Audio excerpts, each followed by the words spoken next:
Welcome to all of our ISM members from the various chapters around the U.S. and guests joining us for today's program, where our topic for today is going to be risk management, what to do and where to start.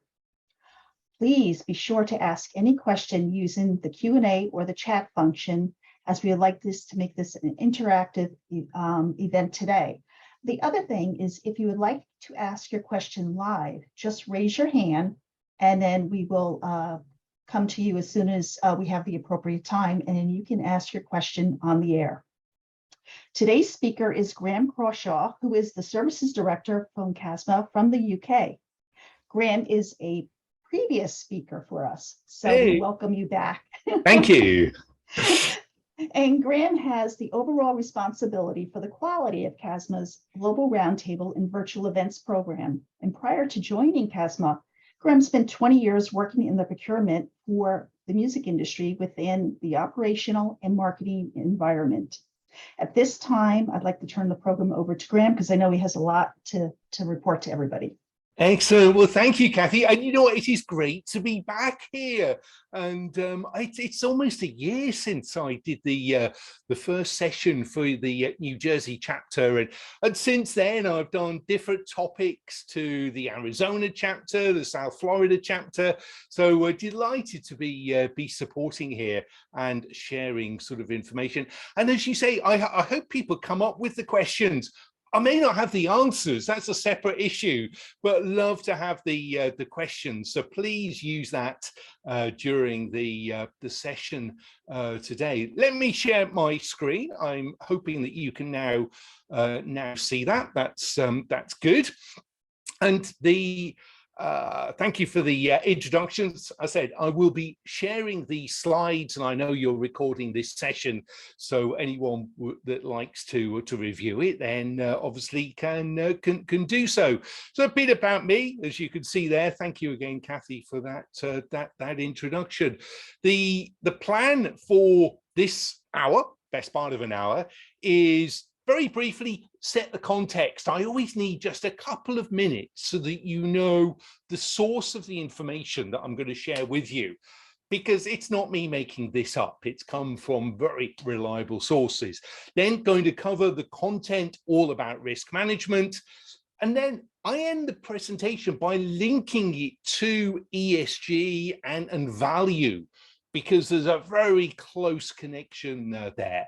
And then, of course, we'll have time for all the questions as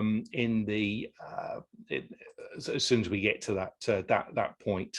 So let us get straight on with the content here. So just to set the scene, and I promise it's not a sales pitch, I'm going to do it in 2 minutes. CASME, we are all about events and networking. And we do this with different roundtables, panel discussions, different insights that we produce, and some benchmarking. And we are global. And it's great to really get an understanding of procurement in different parts of the world. Prior to my vacation, I was spent a week in Singapore, and it was great to be back there talking with procurement professionals and really understand the nuances or the differences of the way procurement is managed region by region. CASME, if you're not aware of us, we're a community of over 200 organizations. Just a few of those are on the screen. And the main point to get across is everything that I will be sharing with you has come from procurement professionals who work for one of these 200 companies. Now, I can't identify an individual member, that would be wrong, but what I can do is summarize and give you a feeling for what this community is saying all about risk. And I think the main point to get across is at CASME, we don't have any sponsors, suppliers, or consultants impacting anything that we do. So there's no ulterior motive. There's no one trying to sell you anything. All the data that we collect, the conversations we have, comes from procurement. And as Kathy says, having been in procurement all of my career, that is so important, because you need to know what the source is of the information that's being shared. That's enough of the background about CASME. Hopefully that sets the scene. Let's get into the content. And we have done different benchmarking. We've done different surveys that we've put out to our members to really help get a feeling and understanding about risk management. It has exploded in terms of the breadth and the number of risks that procurement has got involved with, really just before the pandemic. And the pandemic accentuated the number of risks. And as we know, as we go from one disaster, the pandemic, to the Ukraine war, to the issues around inflation, and so the list goes on, unfortunately.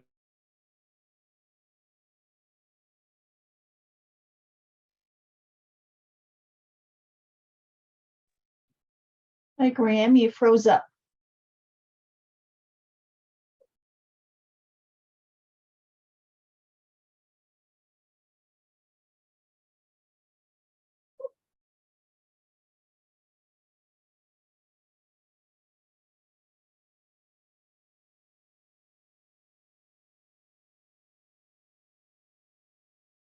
Graham, you're freezing up.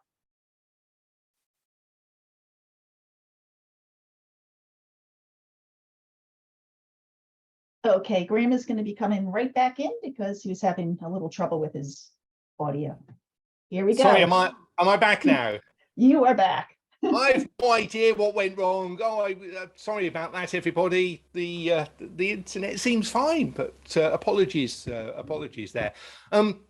I'm not sure where I froze, but just to recap, procurement heavily involved with all different types of risk, and that list of risks has just continued following the pandemic. So let's get back sharing the screen there.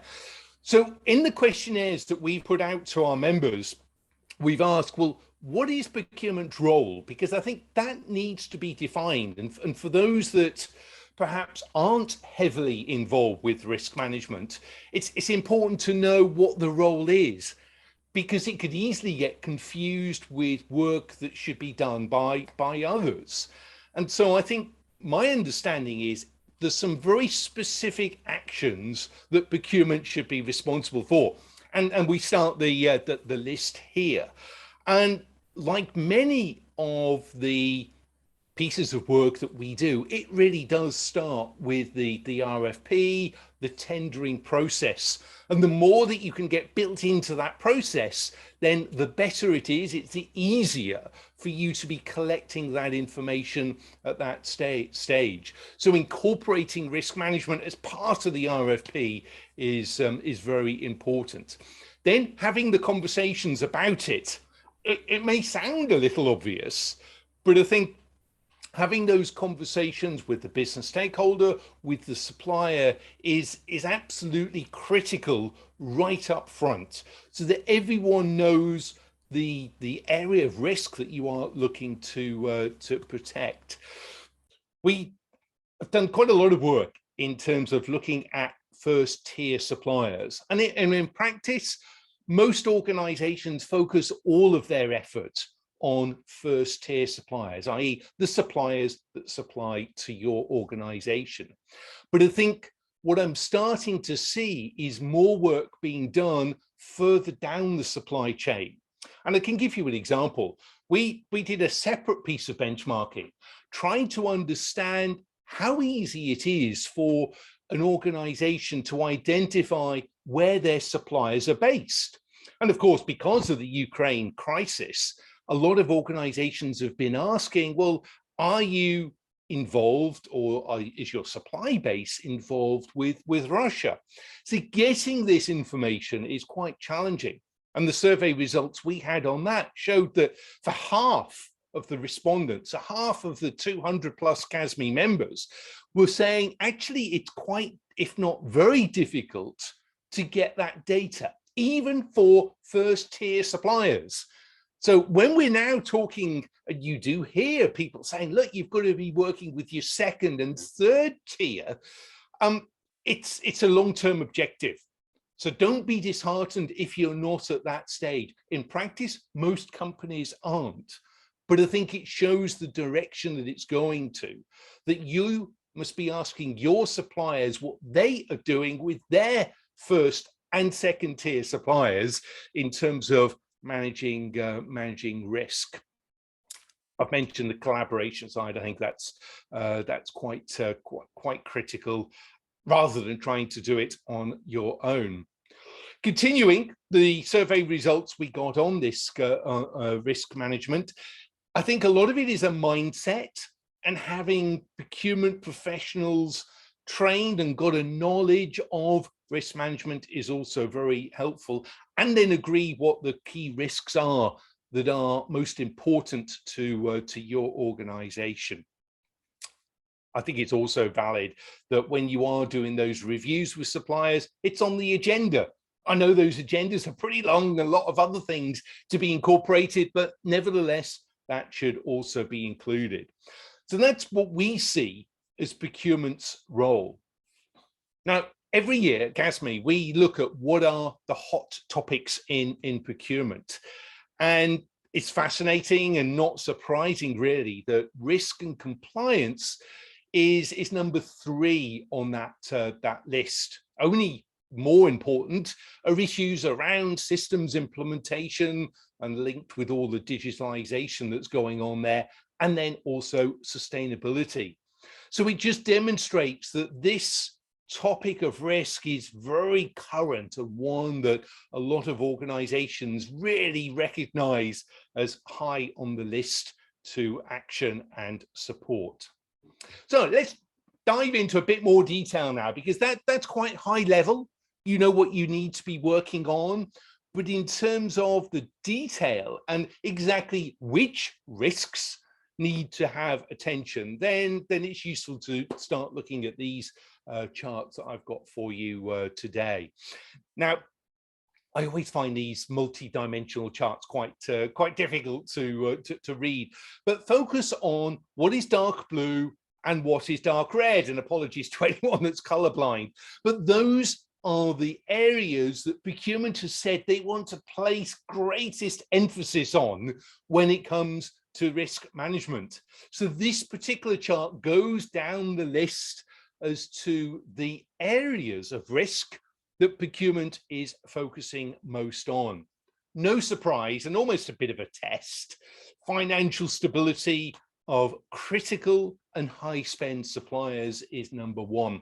You can't do every supplier. There's no need, but separately, the segmentation of your suppliers is something that you do, or most companies do, for a whole number of reasons. And looking at risk is also one of those. So critical and high spend. And for some companies, it may be strategic, or there may be some other definition. When you've segmented your supply base, those at the top are those that you also need to manage the financial stability. And I'll talk about tools for doing this in a short while. What we've also found interesting over the last sort of 2 to 3 years is the conversation around some of the legislative impacts. So bribery and corruption, very much high on the list, following the introduction of anti-bribery and corruption, antitrust legislation that is slowly being introduced in different parts of the world. The reputation damage, I think, is also a good one, because that wouldn't have appeared as a point of interest for procurement a few years ago. But now it seems to be that when something goes wrong, very quickly you can get negative reaction in the press. So looking at that reputation comes 3rd on the list, followed by cyber breaches. All of these are very critical to the business, and we've seen some of the horror stories that are out there where things have gone wrong. So I think the likelihood of disaster is still very high at this stage of the analysis. Of course, supply chain certainty. This chart was done probably 4 months ago now, and I think that supply chain disruption, the uncertainty, the problems are continuing to be there. And what I'm seeing is that most organizations have got a different emphasis, a different way, or priorities, projects, whatever you want to call it, to really focus on supply chain risks.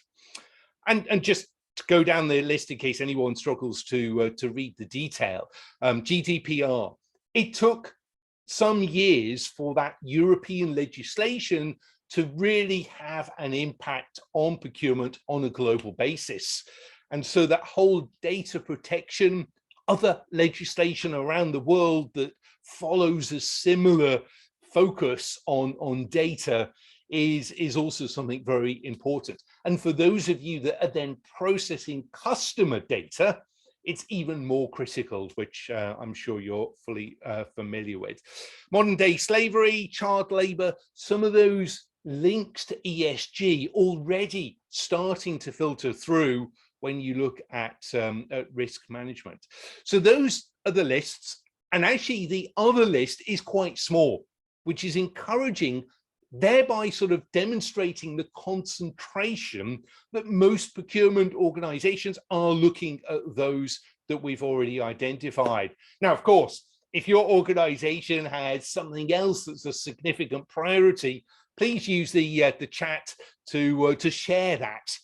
Like with anything, you can never be certain that you've captured all the risks and all the concerns that procurement will have. And depending on your company, you may have something that's quite unique to you that means that it's a different priority compared to some of these.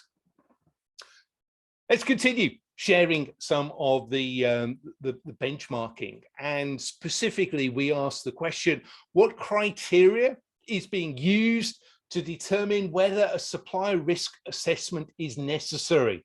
So I'm back to my point that you can't do this with all suppliers. You'd be inundated with work. It's just too much. So you've got that segment and you're trying to define what does that segment look like. So no surprise, those suppliers that are critical, we mentioned that. But also, in addition, you've got those suppliers that have got access to confidential data, customer data, where the spend is in excess of a defined threshold. I think that's a very common one. And it generally is triggered by a change of contract, a date or review that then causes an assessment to be done with suppliers. Okay. Then trying to build this puzzle of all the activity that you should be doing, which processes are in place for managing supplier risk. So again, on the screen, we've got quite a few here. We'll share the slides so you can take a look at that.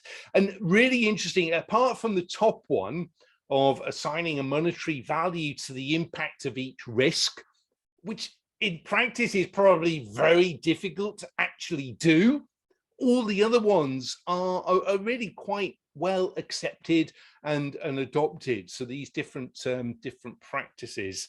So whether it is defining an objective to work with the supplier, monitoring the supplier, segmenting by the levels of risk, these are all the processes that we are seeing that procurement is putting into place.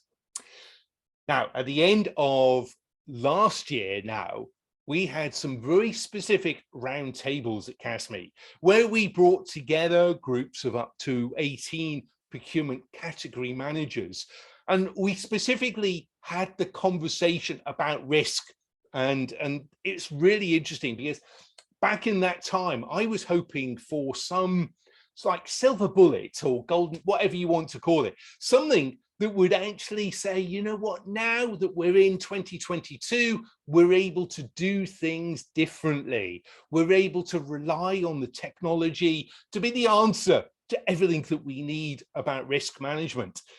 And even though we had these roundtables in different regions around the world, I was disappointed. We didn't actually find that wonderful answer that we're all looking for. There's always the perception that every other procurement department is much more advanced, or many are further ahead when it comes to professionalism, efficiency, and systems. And in practice, even though we were talking with almost 200 companies, we just didn't find that sort of answer, if you like. So what we then wanted to validate is, what are companies actually doing? And it's back to confirming some of the data that came from the separate benchmarking that we did, that organizations are making sure they've got procedures in place when onboarding suppliers. So validating suppliers at that time in terms of getting their risk, building risk within service level agreements, and part of that, really defining business continuity. Now, we know that procurement did a lot of work during the pandemic, looking at its business continuity plans, because for most companies, they weren't that effective.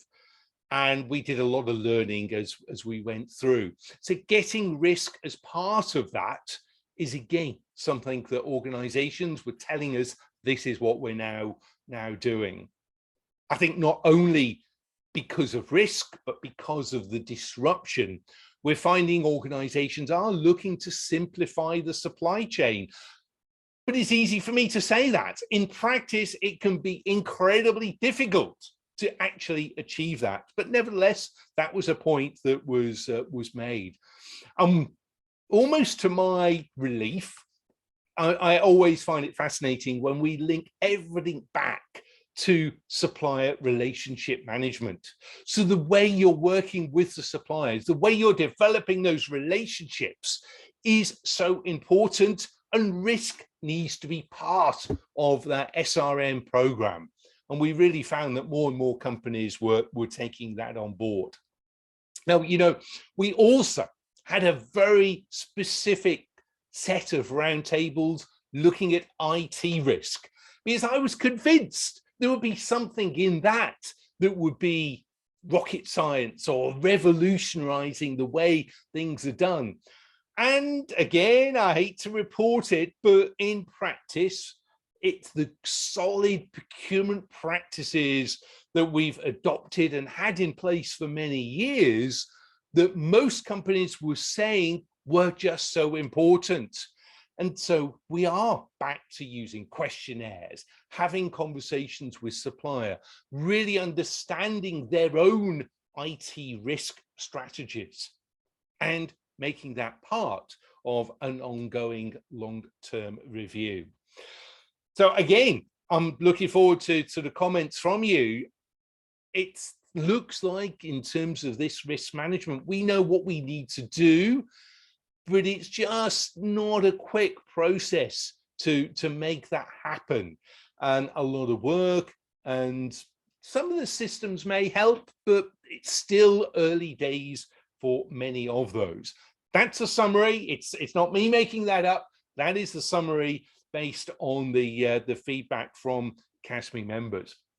I've spoken a lot about tools, and equally, right at the start of this presentation, I said at CASME, we don't have any influence from any supplier.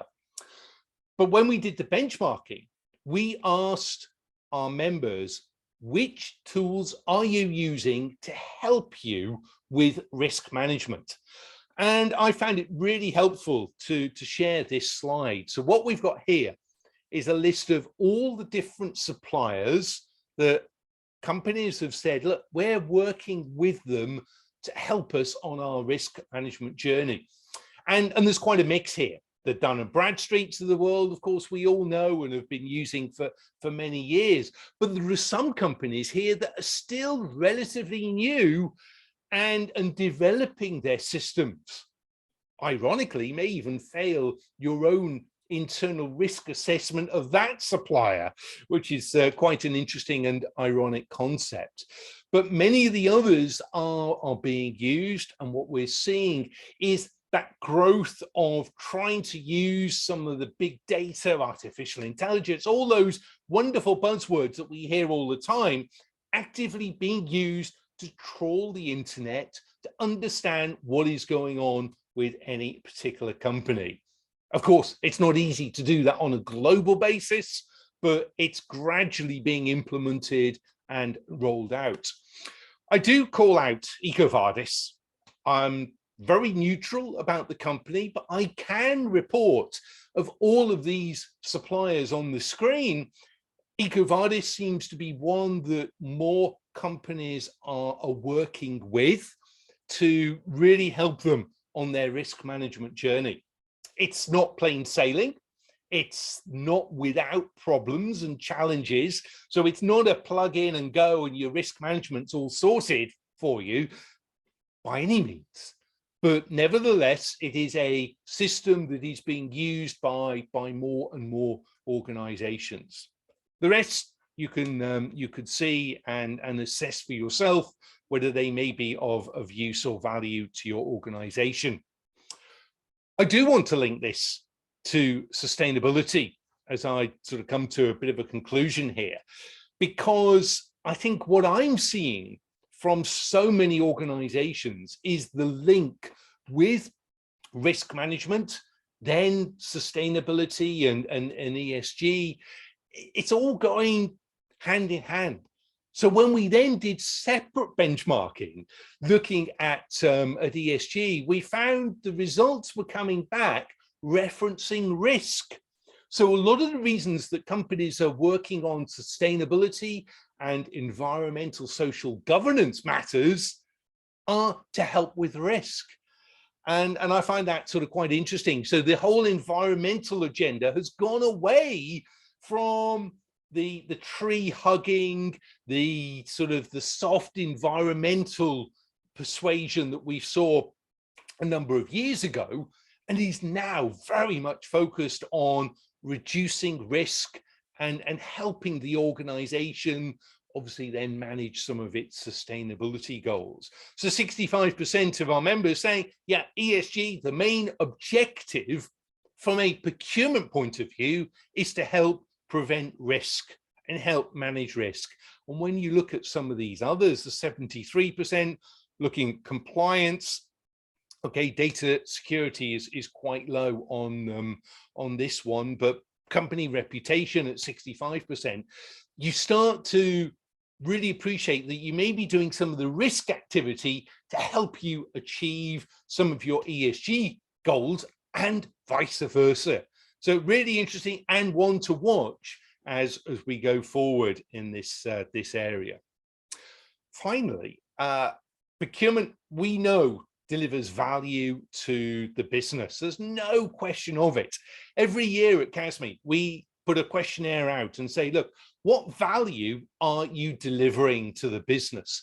And I think it's very healthy to get an understanding of that value, all the different areas. I mean, no wonder we are so crazy busy doing everything, because just look at the value.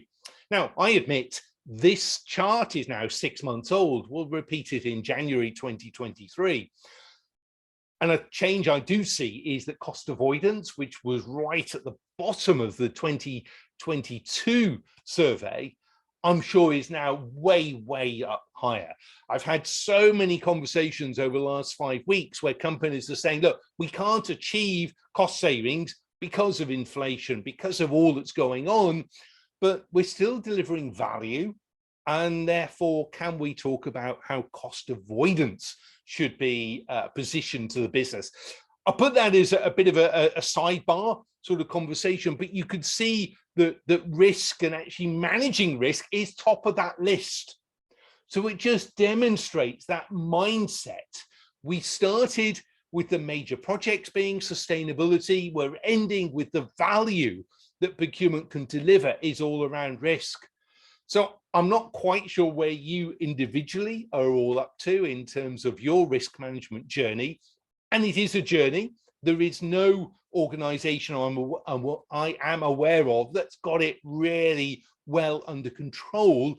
It evolves as the number of risks evolve and also grow and change in and out.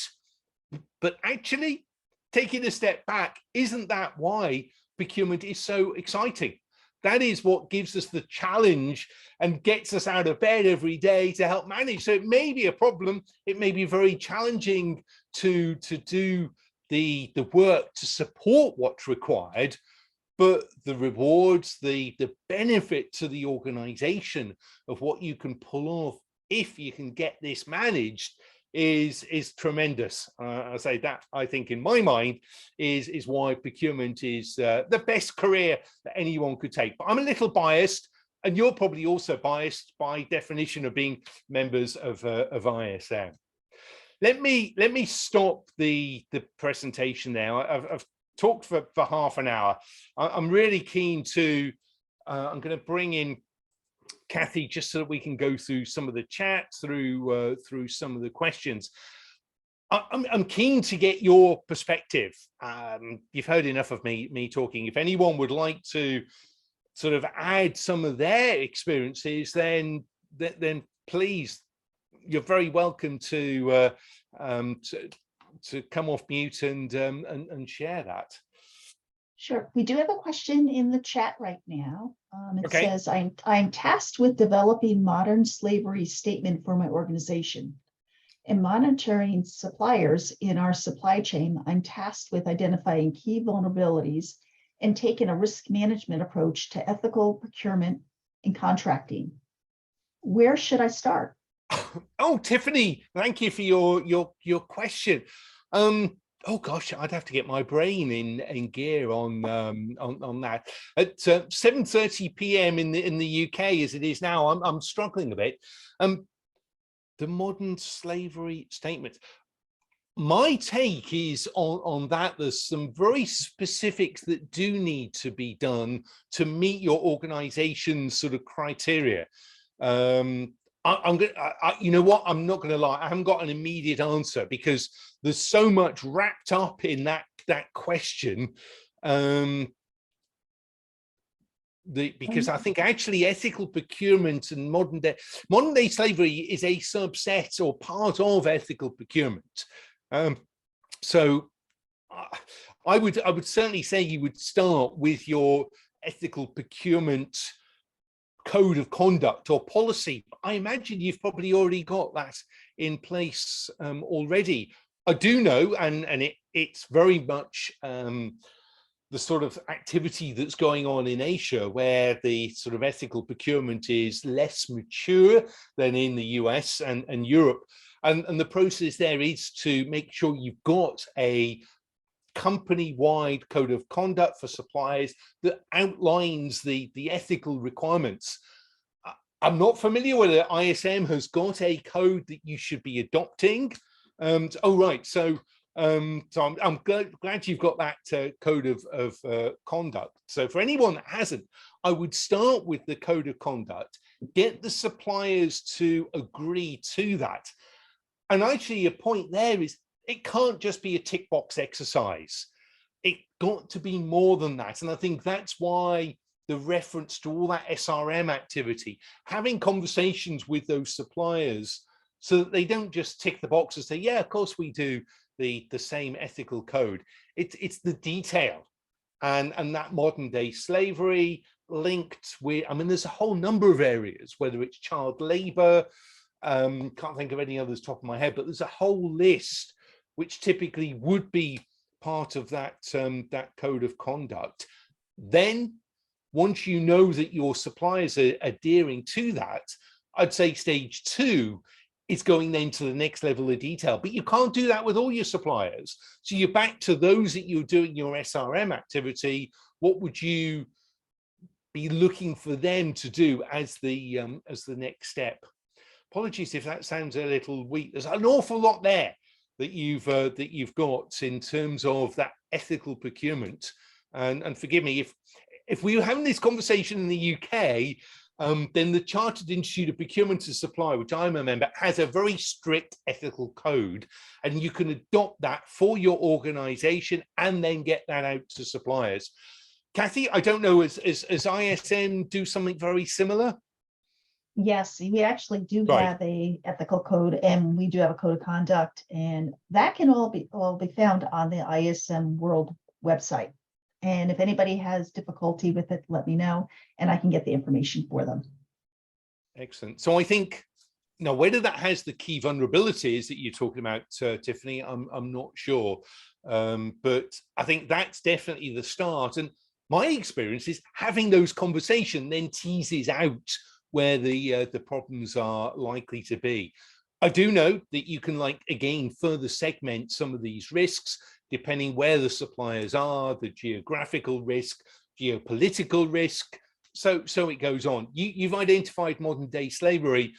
I would say that is just one. And rather than just look at it in isolation, you would do the overall risk assessment and segmentation of suppliers.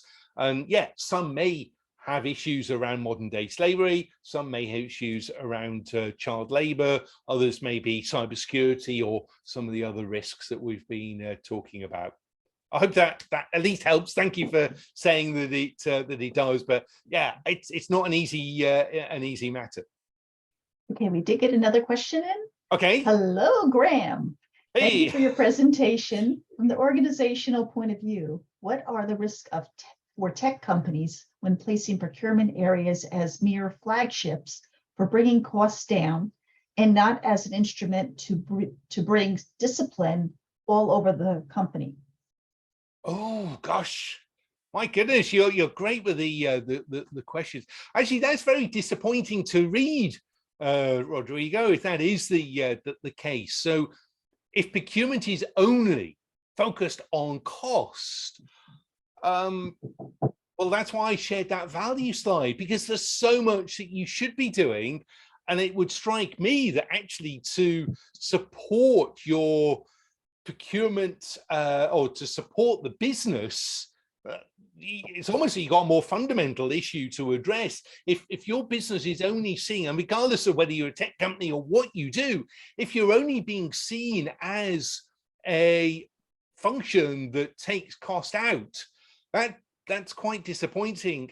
And I'm not being funny, with double-digit inflation around the corner or here already, depending where you are, I'm not sure we're talking about just taking cost out, because it's more about minimizing increases. So I think the risks, what are the risks for tech companies? I'd say the risk is failure in all the items that we've identified. And I would strongly say, yeah, please try and get the organization to accept that procurement is fundamental and can really add value. But you probably need to walk before you can run. I think that would be my comment. Kathy, anything else to add on that? It's a complex question. Actually, he didn't actually put anything else in the chat, but I did get another question in. Okay. Okay, with natural and man-made disasters impacting the supply chain, would it be a better strategy tactic to look for suppliers with geographic diversity? So the quick answer is yes.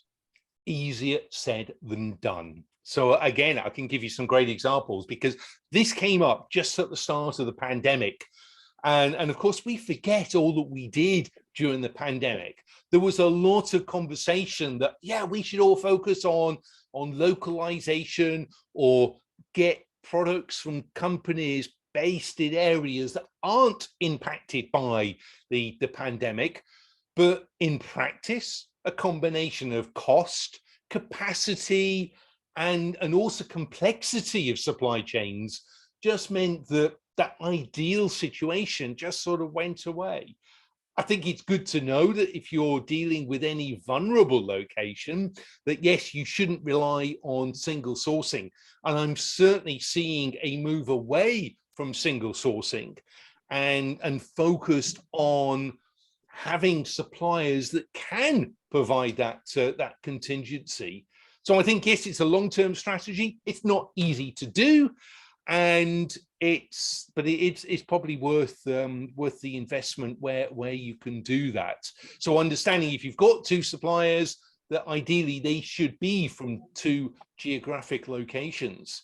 I think I'm also seeing, as a result of the Ukraine-Russia war, companies really looking at where they are getting products and services from. So you've got all of those countries around Ukraine that are now seen as quite high risk, because you don't quite know whether they are going to get caught up in the war.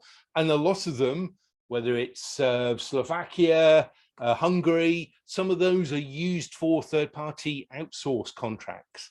So yeah, that level of vulnerability is something that can be quite a challenge. Okay, I don't actually see any other questions coming in from the audience. Did you have any final comments you want to present to everybody? I was hoping someone may add some additional risks, because I'm always keen to I know I've said that my data comes from 200 companies, but are there any other risks that are giving people a challenge or a struggle at the moment? Is there anything that we've just not captured that actually is giving your organization a lot of challenge? So again, please use the chat if there is anything. Yes, definitely sharing the slides. I'll send those to Kathy, who can distribute those, and also the recording will be on the ISM New Jersey YouTube channel. Oh, thank you for advertising that. Yeah, no, you know what, it's great. I enjoy listening to all the other presentations that you post there. It's a great learning resource. So thank you, Kathy, for doing that. And I've just remembered, before we do wrap up, I will be in Florida with my colleague Carolyn Blake in September, the early part of September. I think it's the 12th, 13th, 14th at ProcureCon East, Indirect East. I'll be running some of the panels there. Really excited. So if anyone is on the call that will be attending ProcureCon in Florida, then please stop by and say hi to Carolyn and myself. Really looking forward. It's been a while since I've been in the States, so really excited to really learn and catch up what's going on specifically in that region. Me talking has given, thank you, Amy. So labor issues at suppliers causing delays. It's good to recognize that whole labor issue is a global one. Don't anyone let you think it's just local to you. It is a massive challenge. That great resignation, whatever you want to call it, it has completely thrown supply chains. I think there it's about asking the right questions and making sure that you can get the transparency from your suppliers and the honesty from them. I think that's within procurement. You don't mind, you could tolerate things going wrong, but you need the honest truth from suppliers. And that's where we're back to those conversations and the importance of supplier relationship management. Age of membership relevancy. That's an interesting one. Kathy, can you pick up on?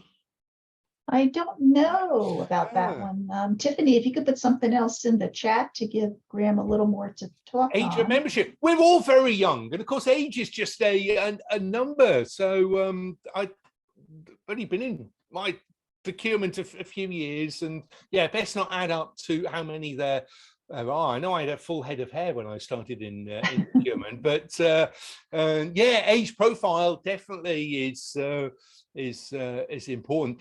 And I'm really excited that what I am hearing globally is individuals being attracted to procurement. So I think all the good work we did during the pandemic has made people actually inquire and think, hang on, this discipline would be a great one to help to start my career or actually get into procurement rather than just fall in it. And I've had a number of examples recently that people have got to understand that procurement is more about value, not cost savings. So actually, I'm really hoping that yeah, okay, younger members have different needs, but I think it's great that they are getting sort of more and more involved. Kathy, I don't know if you can, is that a conversation you're having about differentiating the age profile of ISM members and provide different needs? Always. Always. Yeah, always. Yeah, you always have that one. Yep. Well, I hope there aren't anyone that is starting off in their career who sort of finds these events of use. And I think the fact that it's not from a sponsored organization definitely helps. Connect with me on LinkedIn. I've got a great following. I know you have, Kathy, and I'm always posting stuff on there. So it just helps to build that procurement community. So yeah, if we're not connected, then feel free. It helps having a name that's quite easy to identify. To Graham Crawshaw, just connect on LinkedIn. Okay, I hope that's been of interest, Kathy. Graham, we got one other comment. Okay. Supplier storage of our information, asking the vendor, where do they store our information? Interesting, yes, and that definitely ties in with actually companies not wanting information stored in certain parts of the world. And I think, yeah, what we've seen, the Russia-Ukraine has had a digital and information impact as well as a logistics impact as well. So good, thank you for that one. Yeah, definitely. I don't see any other comments in the chat. Do you have any closing remarks you want to make before the group before we close out? You know what? We should revisit this in a year's time. I started this presentation by saying risks and the breadth and the number of risks that procurement has been involved with has grown over the last sort of 2-3 years. And I think to review in a year to see, are there even more complexities around this, and to find out how you're getting on with the tools that are available to actually support, because I think you need some form of system. There's almost too much to manage without an effective tool. I said they're being developed. There's a whole range of tools, but you also need the investment in those tools. So I think, yeah, that's what I would say. I'm really excited to see how this goes and what risk management will look like in 12-18 months time. So we'll come back again and share again. Oh, definitely. Would love to have you back. You know that. Thank you. Thanks, Kathy. Okay, well, at this time, I'd like to thank everybody who participated today and for joining us today, and especially for you, Graham, for joining us from the UK at night. You're always there for our group, and we really appreciate it. Thank you for the invitation. You're welcome. We just have one program note. Next week is our Voice of Supply Chain with Sarah Scudder, and she's going to be interviewing G. Sean Williams. So we hope everybody can join us for that one. At this time, I'm going to close out the program. We will be emailing everybody a little later today with the presentation, the slides, and continuing educational credit, of course, for all of our attendees. At this point, I'm going to close out the program and say thank you. Thank you, everyone. Goodbye. Bye-bye.